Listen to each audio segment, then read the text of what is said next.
O ano era 1986. A Marvel Comics completava 25 anos e Jim Shooter, que segundo alguns fazia as vezes de editor-chefe, tirano e feitor de escravos, estava cheio de ideias para comemoração. Sob a batuta de Shooter, a editora havia lançado 2 anos antes a minissérie Guerras Secretas. A história de 1984 pode não ter sido sucesso de crítica, mas foi de público e gerou ramificações que sacudiram o universo Marvel nos anos seguintes.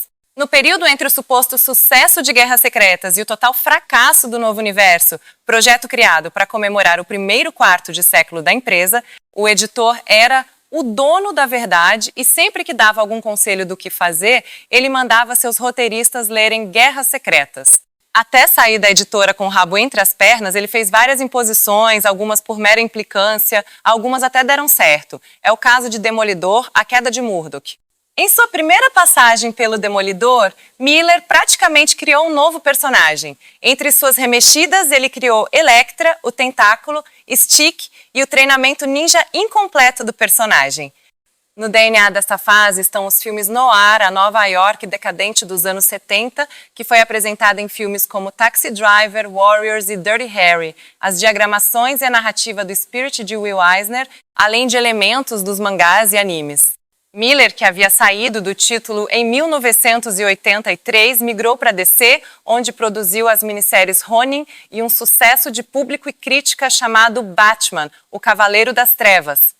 Na famosa mini, ele transforma Bruce Wayne num Clint Eastwood geriátrico, um justiceiro implacável cujos fins justificam os meios, o que acabou fazendo com que ele fosse visto como uma espécie de subversivo que precisava ser perseguido e contido pelo sistema. Shooter, que não era bobo, entendeu que o segundo advento de Miller no Demolidor era exatamente o que o título precisava, afinal, desde a sua saída, o título só estava regurgitando os conceitos criados por ele e nem mesmo o aclamado Danny O'Neill, responsável por uma das mais aclamadas fases do Batman, conseguiu fazer algo diferente.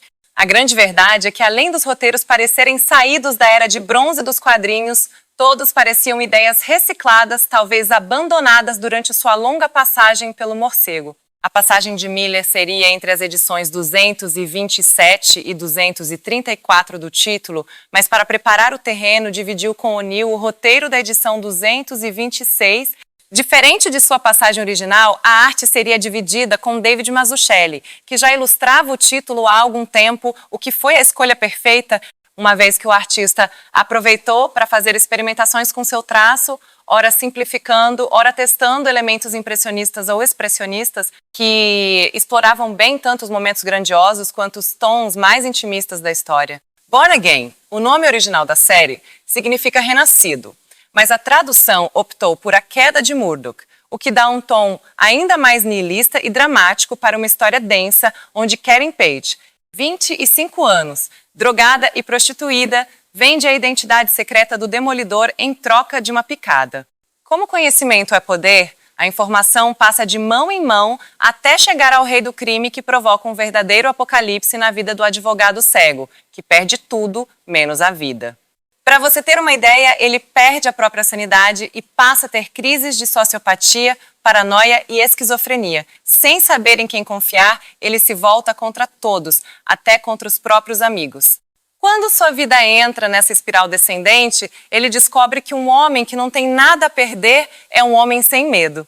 Diferente do seu nêmese, que perdeu tudo, menos a vida, o rei, que havia mandado matar todos os envolvidos, da primeira pessoa que pegou a informação até o próprio advogado cego, que havia sido jogado para nadar com os peixes dentro de um táxi roubado, cheio de elementos incriminatórios que deixavam claro que ele se matou após, sob o efeito do... Diferente do seu nêmese que perdeu tudo, menos a vida, o rei, que havia mandado matar todos os envolvidos, da primeira pessoa que pegou a informação até o próprio advogado cego, que havia sido jogado para nadar com os peixes dentro de um táxi roubado, cheio de elementos incriminatórios que deixavam claro que ele se matou após, sob o efeito do álcool, ter tirado a vida de alguém, surpreendentemente encontram o carro, mas não o cadáver.